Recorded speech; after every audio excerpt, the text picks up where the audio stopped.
ছাত্ৰ মুক্তি সংগ্ৰাম সমিতিৰ ধুবুৰী জিলাৰ সভাপতি আখতাৰ হুছেইনক আটক আৰক্ষীৰ চাপৰ আৰক্ষীয়ে আটক কৰে সভাপতি আখতাৰ হুছেইনক আৰক্ষীৰ সৈতে বাগবিতণ্ডাত লিপ্ত হোৱাৰ অভিযোগত আটক কৰে আৰক্ষীয়ে জানিব পৰা মতে চৰুৱা বাখৰা সন্তোষপুৰ আৰু চিৰাকটাৰ উচ্ছেদিত লোকক বুজ ল'বলৈ আহিছিল ছ'চিয়েলিষ্ট পাৰ্টি ইণ্ডিয়াৰ এটা 8জনীয়া সজাতি দলে যি দলটোক সংগ দিছিল ৰাইজৰ দলৰ সম্পাদক আশৰাফুল ইছলাম আৰু আখতাৰ হুছেইনে সজাতি দলটোক আৰক্ষী প্ৰশাসনে উচ্ছেদিত ঠাইলৈ যাবলৈ বাধা দিয়াৰ অভিযোগ উত্থাপন কৰিছিল যাৰ পৰিপ্ৰেক্ষিতত আশৰাফুল ইছলাম আৰু আখতাৰ হুছেইনে বাগবিতণ্ডাত লিপ্ত হৈছিল বুলি জানিব পৰা যায় তাৰ পিছতে আৰক্ষীয়ে দুয়োকে আটক কৰি হালকুচা আৰক্ষী চকীলৈ লৈ আনে নিশা আশৰাফুল ইছলামক আৰক্ষীয়ে এৰি দিয়া যদিও আখতাৰ হুছেইনক এতিয়ালৈকে আটক কৰি ৰখাত ক্ষোভ প্ৰকাশ কৰিছে ৰাইজ দল আৰু কৃষক মুক্তি সংগ্ৰাম সমিতিয়ে অতি শীঘ্ৰে আখতাৰ হুছেইনক মুকলি কৰি দিয়াৰ দাবী জনাই কৃষক মুক্তি সংগ্ৰাম সমিতিয়ে আমাৰ ৰাজ্যৰ দলৰ কেন্দ্ৰীয় সম্পাদক আশৰাফুল ইছলাম ডাঙৰীয়া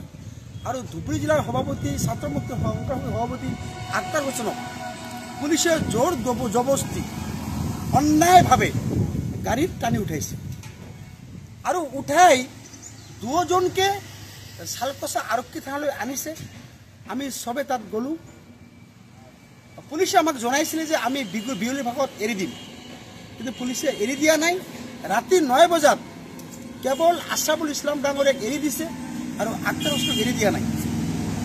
তাৰপিছত তেওঁলোকে চাপৰ থানালৈ আনিলে আমি চাপৰ থানাত আহিলোঁ অচিৰ লগত বহিলোঁ অচি ক'লে যে আখতাৰৰ নামত কোনো কেছ নাই CSRক ফোনটো CSR আহিলে কোনো কেছ নাই বুলি আমাক জনাইছে তেওঁলোকে কৈছে ৰাতিপুৱা আমি এৰি দিম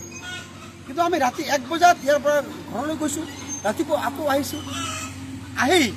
আমাক দেখা পাই তেওঁলোকে মেডিকেল কৰিব বুলি কৈ আখতাৰক মেডিকেল কৰিব বুলি কৈ থানাৰ পৰা উলিয়াই লৈ গ'ল আৰু মেডিকেল কৰাৰ চৰণৰে তেওঁলোকক বিলিচিৰ পৰা শালকচা জেগাত তেওঁলোকক ঘূৰাই আছিল শেষত তেওঁলোকে বিলিচিৰ পৰা থানাত লৈ গৈছে আৰু এতিয়া আমি আৰু আচৰিত কথা যে কালিৰ পৰা আজিলৈকে কি কেছত আখতাৰক এৰেষ্ট কৰা হ'ল কি ৰিজন তেওঁলোকৰ আছিল সেই কথাবিলাক আমাক জনোৱা নাই আৰু পুলিচে হৰজতীমূলকভাৱে আমি এই মুহূৰ্তে খবৰ পালোঁ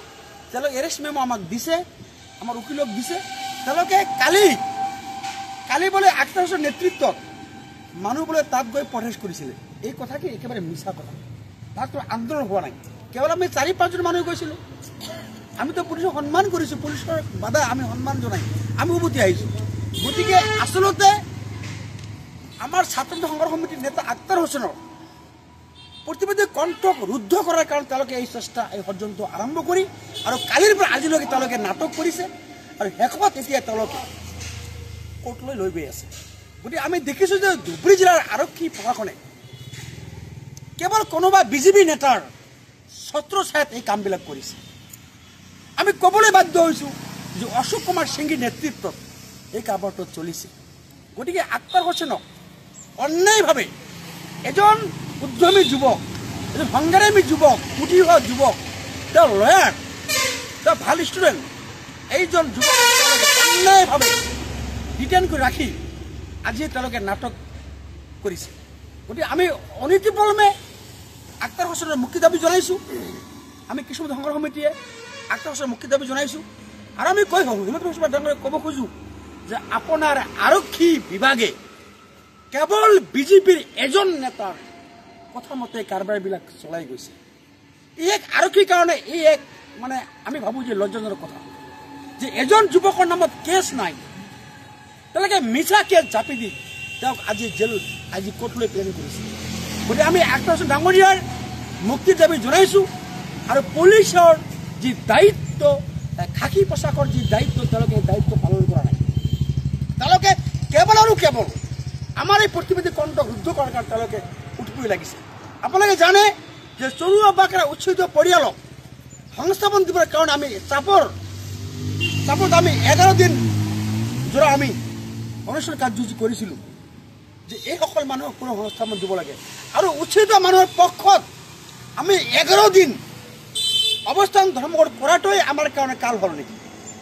আমি ৰাইজৰ পক্ষত মাত দিবৰ কাৰণে আমাৰ কাল হ'ল নেকি গতিকে জনতাৰ পক্ষত মাত দিলেই জনতাৰ পক্ষত অৱস্থান কৰিলেই আমাৰ নিচিনা সৰু সৰু সংগ্ৰামী নেতাসকলক তেওঁলোকে জেলত ভৰাই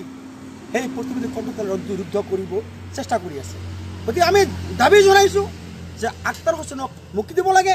আৰু এনেকুৱা উদ্যমী যুৱক উঠি অহা যুৱকক সংগ্ৰামী পথৰ পৰা আঁতৰত ৰখাৰ কাৰণে সংগ্ৰামী কণ্ঠৰ তলত ৰুদ্ধ কৰিবৰ কাৰণে পুলিচে নিজে মানে পুলিচৰ যি খাকী পোচাক সেই খাকী পোচাকক অপমান কৰিছে। কালিৰ পৰা আজি এই মুহূৰ্তলৈকে তেওঁৰ নামত কেছ নাই। নতুন কৰি তেওঁলোকে গতি ৰাখি তেওঁলোকে চিন্তা চৰ্চা কৰি তেওঁলোকে ভুৱা কেছ ৰুজু কৰি আজি এই মেম' নম্বৰ আমাক দিছে। গতিকে ই দেখ কৰি পুলিচ আজি পুলিচ হৈ থকা নাই। আজি আৰক্ষীয়ে তেওঁলোকৰ দায়িত্ব পালন কৰা নাই। তেওঁলোকে কেৱল আৰু কেৱল অশোক সিংঘি নামৰ সেই ব্যক্তিজনৰ কথা মতে গোটেই কাৰবাৰটো কৰিছে বুলি আমাৰ সন্দেহ হৈছে। আমি অসমৰ মুখ্যমন্ত্ৰী মহোদয়ক কৈছোঁ, হে মুখ্যমন্ত্ৰী মহোদয়, আপুনি আপোনাৰ পুলিচে এনেকৈ জনতাক কিয় অন্যায় কৰে? আপোনাৰ আৰক্ষীয়ে কিয় অন্যায় কৰে? জনতাৰ নিৰাপত্তাৰ দিয়াৰ দায়িত্ব পুলিচৰ। সেই পুলিচক পুলিচে যদি ওলোটাই সেই প্ৰতিবাদী কণ্ঠ ৰুদ্ধ নহ'লে গণতন্ত্ৰ ক'ত থাকে? আজি পুলিচে চাপৰ পুলিচে আজি চাইকেল অফিচাৰে আজি গণতন্ত্ৰক হত্যা কৰি তলত। গতিকে এই সংগ্ৰাম কেতিয়াও বন্ধ নহয়। আমি আশা কৰিছোঁ যে মহামান্য কোৰ্টে আমাক নিশ্চয় ন্যায় দিব, আমাৰ জামিন হ'বই। আমি আশাবাদী যে আমি কোনো ক্ৰাইম কৰা নাই, আমি কোনো অন্যায় কৰা নাই। আমি কেৱল আৰু কেৱল জনতাৰ পক্ষত মাত দিছিলোঁ, উচিত পৰিয়ালক, লেণ্ডলেছ পিপুল, ভূমিহীন মানুহৰ পক্ষত মাত দিছিলোঁ। আৰু এই ভূমিহীন পক্ষত ভূমি মানুহৰ পক্ষত মাত দিবৰ কাৰণেই আজি আমাৰ যুৱক এনেকৈ অন্যায় কৰি তেওঁলোকে ডিটেইন কৰি ৰাখিছে। অন্যান্য বাতৰিৰ বাবে চাই থাকক নিউজ ডেস্ক ৰিপৰ্ট।